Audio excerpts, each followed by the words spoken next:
Et salut à tous, c'est Clément, on se retrouve pour un nouvel épisode de Steins Gate 0.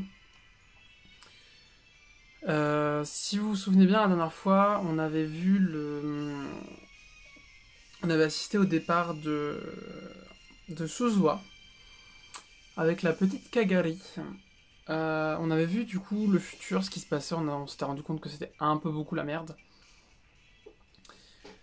Et que du coup c'était vraiment craignos. Et donc le groupe du futur, du coup, était cerné par les pacificateurs. Et donc, ils avaient dû évacuer en urgence. Et Suzuha, qui devait partir seul, s'est retrouvé à partir avec la jeune Kagari. Et donc, on s'était arrêté au moment où les portes venaient de se refermer. Et donc, on avait Kagari et Suzuha tout seuls dans le vaisseau. Donc, on est reparti. Alors, j'espère que vous allez bien. Sinon, posez-vous tranquillement. On est parti pour une petite demi-heure.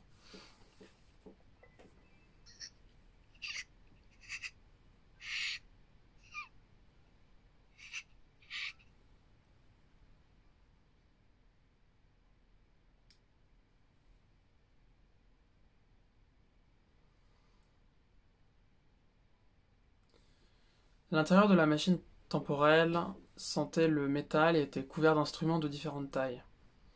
La jeune fille à l'intérieur était en train de pleurer.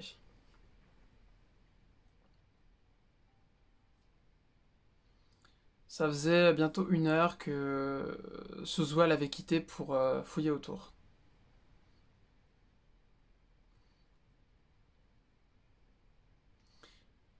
Elle pensait vraiment que Kagari allait finir par s'arrêter de pleurer, mais malheureusement non.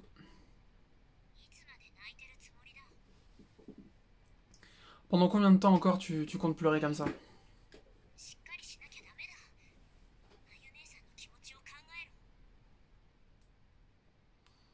Tu devrais te... Tu devrais te ressaisir et penser à ce que Mayuri doit ressentir. Shina Kagari a levé les yeux vers Suzuha. Son visage était trempé de larmes.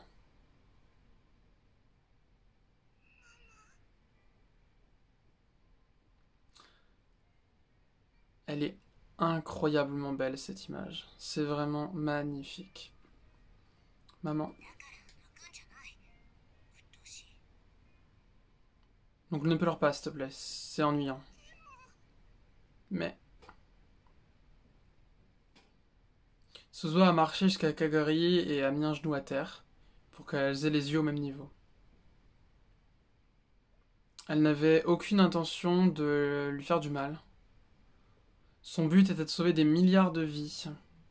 Et ça, c'était sa première mission.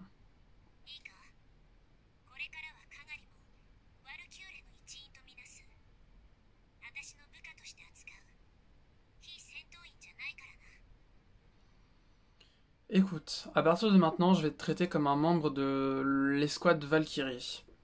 Tu travailles pour moi. Et tu n'es pas une civile.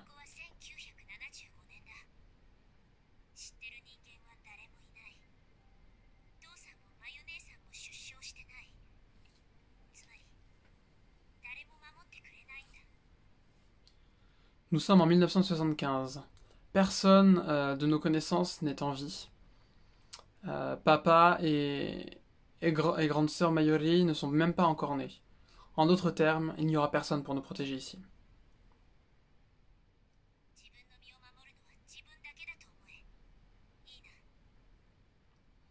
La seule personne qui peut te protéger, c'est toi-même. D'accord? Oui.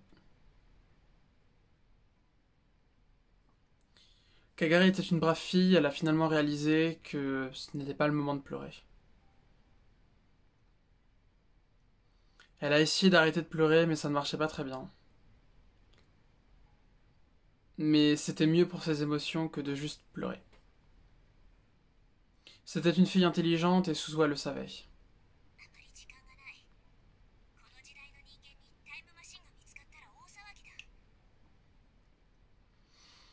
On n'a pas beaucoup de temps. Si quelqu'un de cette époque trouve la machine temporelle, ça pourrait causer de terribles dommages.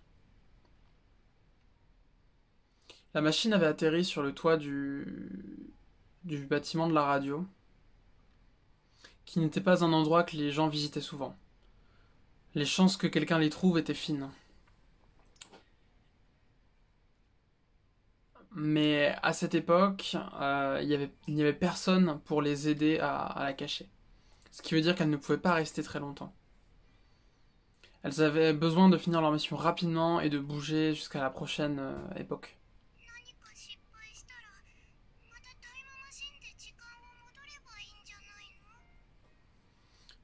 Et si les choses se passent mal, est-ce qu'on pourra juste utiliser la machine temporelle pour revenir en arrière?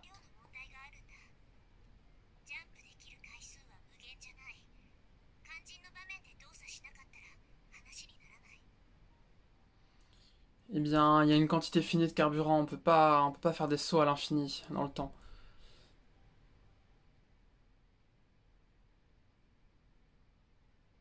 Euh, et donc, on doit faire attention à ce que tout ça n'ait pas été fait pour rien. Je vois. Est-ce que tu peux te lever?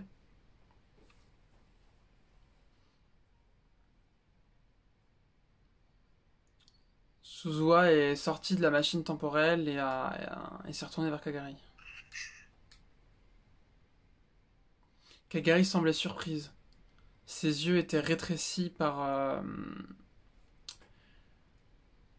la luminosité ambiante.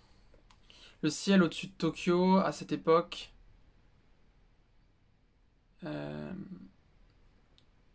était trop sale pour être appelé bleu. De la fumée, des nuages de poussière avec on ne sait pas quoi dedans remplissaient le ciel.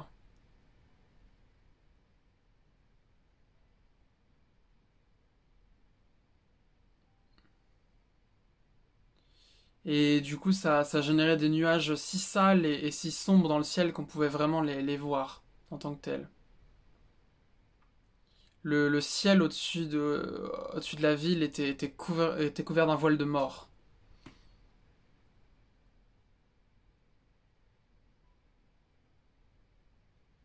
Mais toujours est-il que c'était la première fois que Kagari voyait un ciel dégagé. Elle n'en connaissait l'existence qu'à travers les livres ou les vidéos, que le ciel pouvait être aussi brillant. Les armes nucléaires utilisées pendant la Troisième Guerre mondiale avaient changé la météo sur Tokyo, et le ciel était constamment couvert de profonds nuages gris-noirs.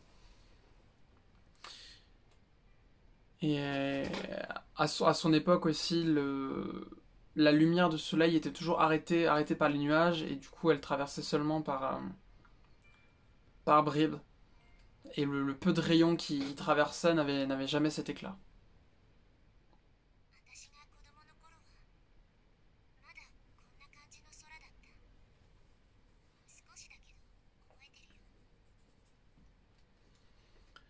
Quand j'étais enfant, le ciel est toujours comme ça. Je me rappelle pas beaucoup, mais un petit peu quand même. Suzua a regardé vers le ciel elle aussi. L'air est si propre. En 2036, vous aviez besoin d'un filtre et d'un masque pour sortir, peu importe pour combien de temps. Comparé à ça, 1975 était vraiment propre.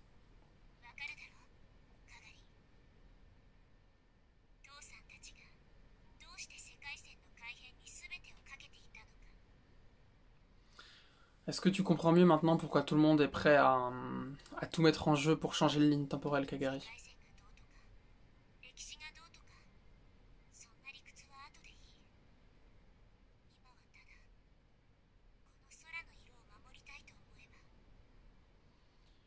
Les lignes temporelles, l'histoire, tu pourras t'en inquiéter plus tard.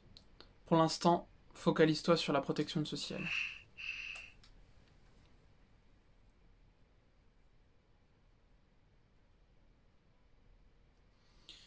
Kagari a glissé la main dans sa poche et a sorti le porte-clés Oupa, un petit peu, un petit peu vieillissant. Elle l'a regardé avec une expression vraiment triste sur le visage. Elle pensait probablement à Mayuri, sa mère. Et elle essayait probablement de comprendre ce que signifiait le fait que sa mère l'ait mise dans cette machine.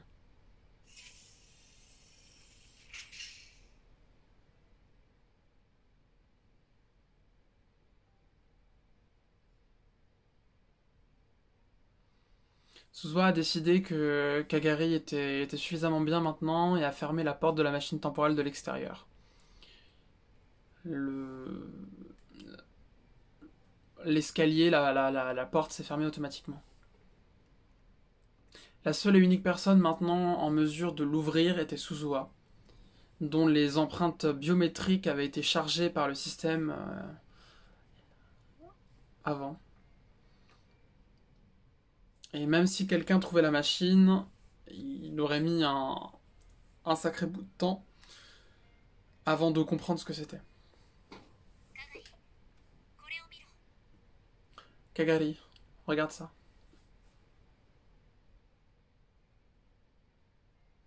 Suzuha a sorti une photo de sa poche. Qu'est-ce que c'est? Un rétro PC appelé IBN 5100.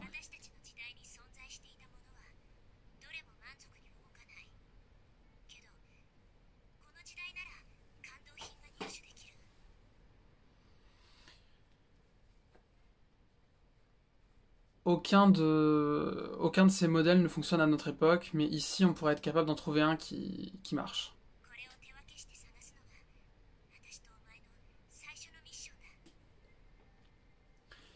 Ma première mission est la tienne, et de nous séparer, et d'en trouver un. Ok. On pourra communiquer avec ça. Elle a tendu à Kagari un petit transmetteur.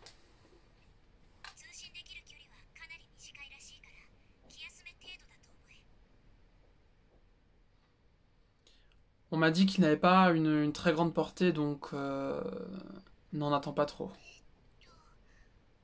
Okidoki.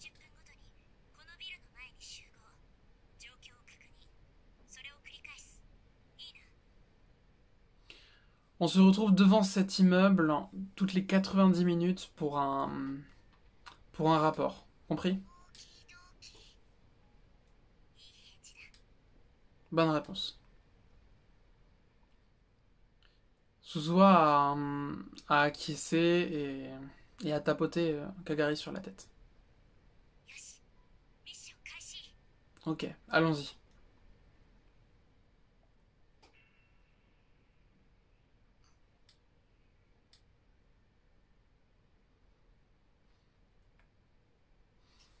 Suzuha était sur le toit de l'immeuble de la radio en 2010.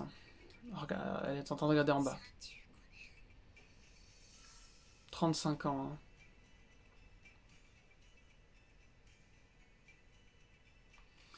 C'était le temps qui s'était écoulé depuis sa discussion avec Kagari ici. De sa perspective, ça faisait seulement quelques mois.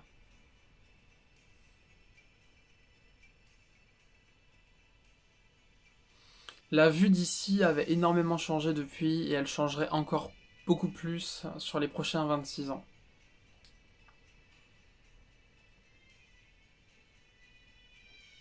Elle pouvait voir d'elle-même à quel point ce bâtiment allait changer sur les 61 prochaines années.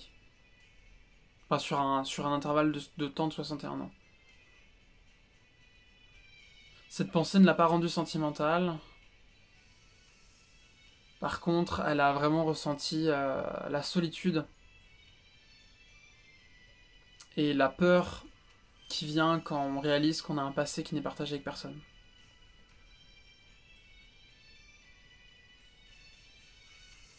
Utiliser une machine temporelle pour changer de ligne temporelle signifie briser les lois de l'univers.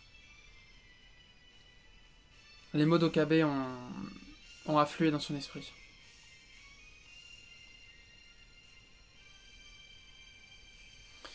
Bien que elle pensait surtout à Kagari.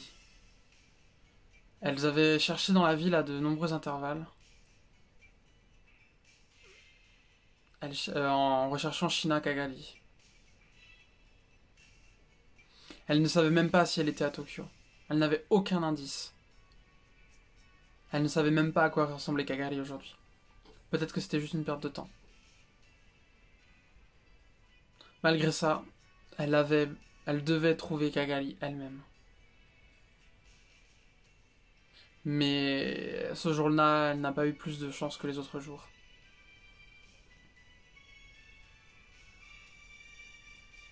Elle tournait en rond autour de la machine temporelle. Elle venait ici tous les jours. Sa première raison de venir ici était de vérifier que son père, Itaru Ashida, était bien là.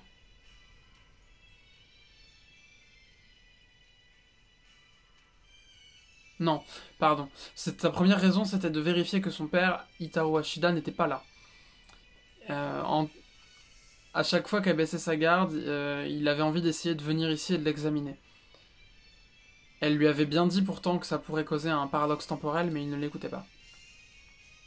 Elle avait besoin d'être constamment vigilante. Pour être honnête, elle avait beaucoup de choses à faire.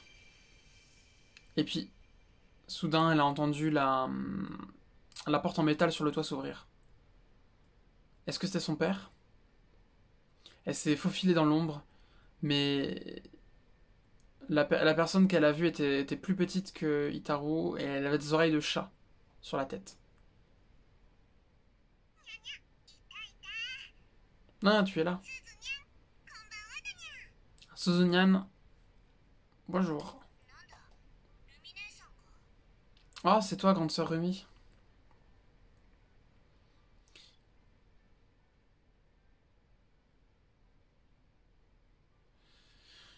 Félis Nyan Nyan avait un bas d'encens s'approchant de Suzuha.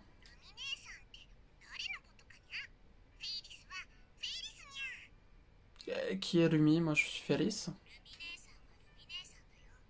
Tu es grande sœur Rumi. Le vrai nom de Félis était Rumio Akiya. C'était une amie de Daru et elles avaient aidé de nombreuses fois de différentes manières en l'an 2036. Donc Suzuha l'avait toujours connue depuis qu'elle était très jeune et elle l'avait toujours appelée grande sœur Rumi.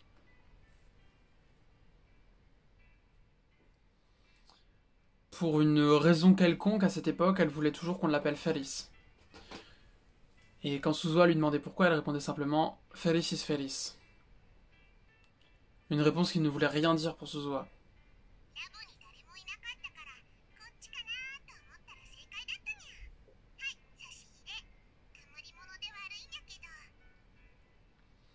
Personne n'était au laboratoire, donc je me suis dit que t'étais peut-être ici. Et ma supposition était bonne. Tiens, je t'ai acheté un snack.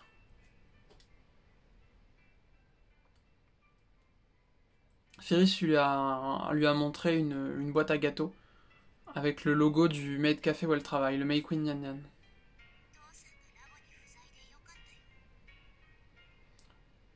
Je suis soulagé que papa ne soit pas au laboratoire.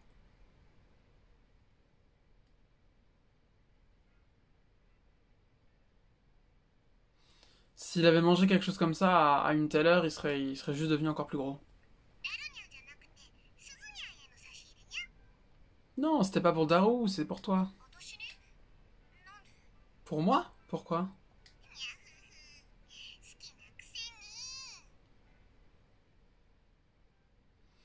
Gna gna gna gna gna. Tu sais que t'adores ça.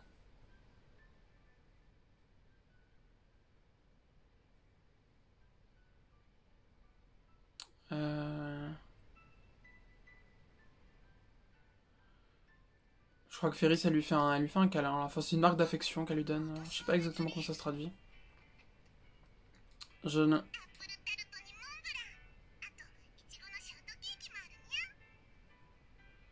Alors, il y a un morceau de tarte aux pommes, un Mont Blanc et un petit gâteau au baies.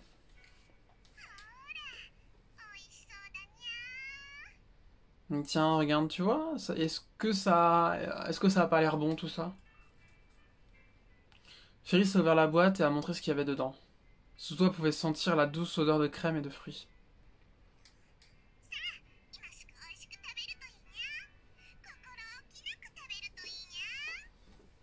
Allez, vas-y, mange, fais-toi plaisir, t'inquiète pas à propos de ça.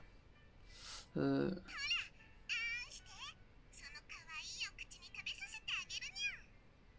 Allez, ouvre grand, je vais les mettre directement dans ta jolie bouche.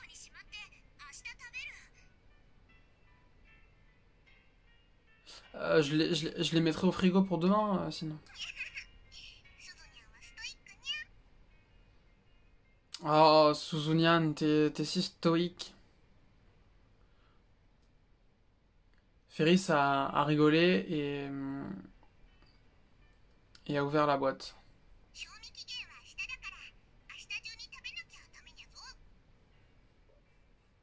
Elle lui a donné la boîte, pardon. Oh là là. Mais ils expirent demain, donc sois sûr de les manger avant qu'ils expirent. Merci. You're welcome. Ferris lui a fait un clin d'œil machiavélique et a regardé sur la pardon et a regardé la machine temporelle qui était à côté.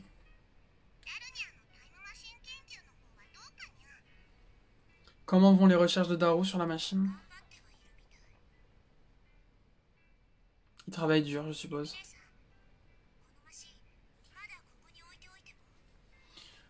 Grande sœur Rumi, t'es sûr que c'est ok de laisser la machine ici? Suzuha a regardé autour du toit alors qu'elle disait ça. Elle pouvait remercier solennellement Ferris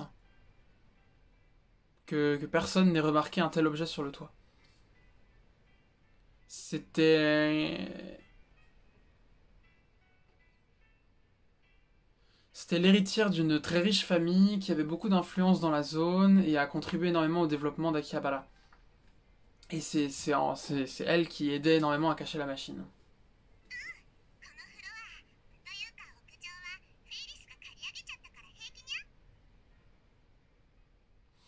Oui, j'ai loué l'étage tout entier ou le toit, je suppose. C'est bon.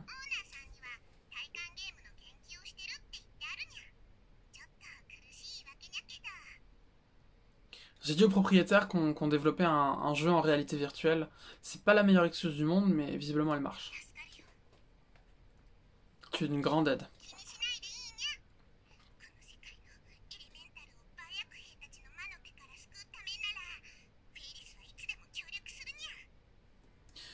T'inquiète pas pour ça, je suis toujours prête à t'aider à sauver le monde des élémentaires de la dimension Byaki. D'accord.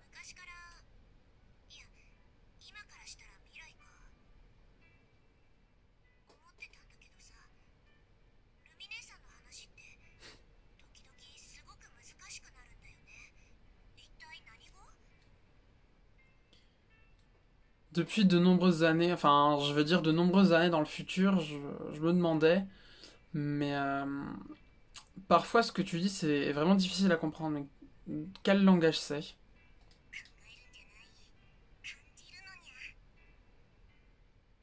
Ne pense pas, ressens. Oh, allez.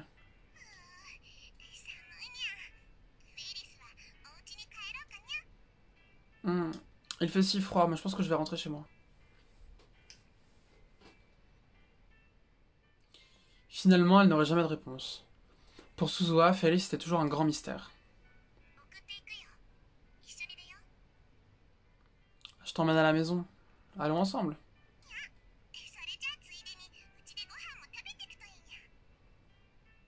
Ah oui? Bah, dans ce cas, on pourrait dîner ensemble. C'est pas trop ce que je voulais dire. Tu manges jamais vraie nourriture, non?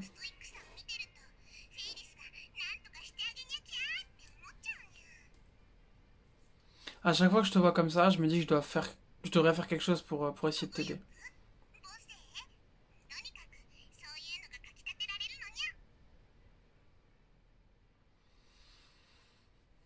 Peut-être un sentiment de protection ou un instinct maternel. Je sais pas, mais j'ai l'impression. Enfin, ça suscite quelque chose en moi.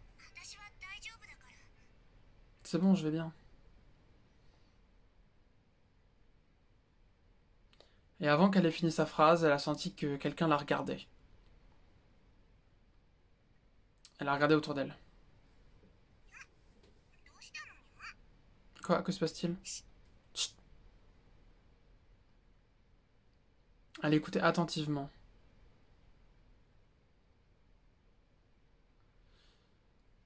Elle était sûre maintenant qu'elle entendait vraiment un bruit très léger venant de la porte en métal qui en haut des escaliers.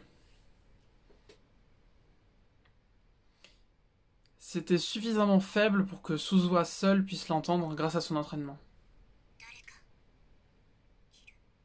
Il y a quelqu'un ici. Hein? Il nous écoute probablement. Une grande partie de la discussion était sans intérêt, mais elles avaient parlé de la machine temporelle un petit peu, et donc si quelqu'un avait entendu ça...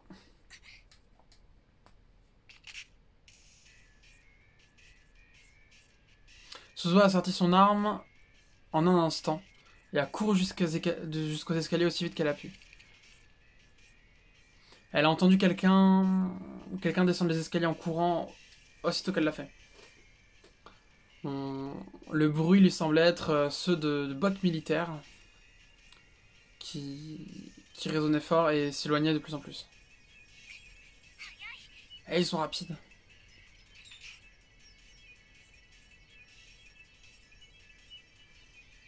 Elle a ouvert la porte et s'est jetée à l'extérieur. Ah, vous le savez maintenant. Vous le savez maintenant sur ce let's play, j'adore m'arrêter quand il y a du suspense. Et bah, une fois n'est pas coutume, du coup, on va s'arrêter là pour cet épisode. Un épisode, ma foi, assez intéressant. On a découvert un nouveau personnage, Kagari Shina. Et puis une discussion entre Félix et Suzuha où on se rend compte que vraiment, Suzuha est seule. Elle se sent vraiment, vraiment seule et il y a assez peu de gens au final qui peuvent comprendre ce qu'elle ressent, à part Okabe. Et du coup, on verra ce que ça peut impliquer dans la suite du développement des personnages. Du coup, si vous avez aimé cette vidéo, n'hésitez pas à me le faire savoir en commentaire, mettez un j'aime. N'hésitez pas à partager la vidéo aussi si vous pensez qu'il y a des gens que ça pourrait intéresser dans votre entourage.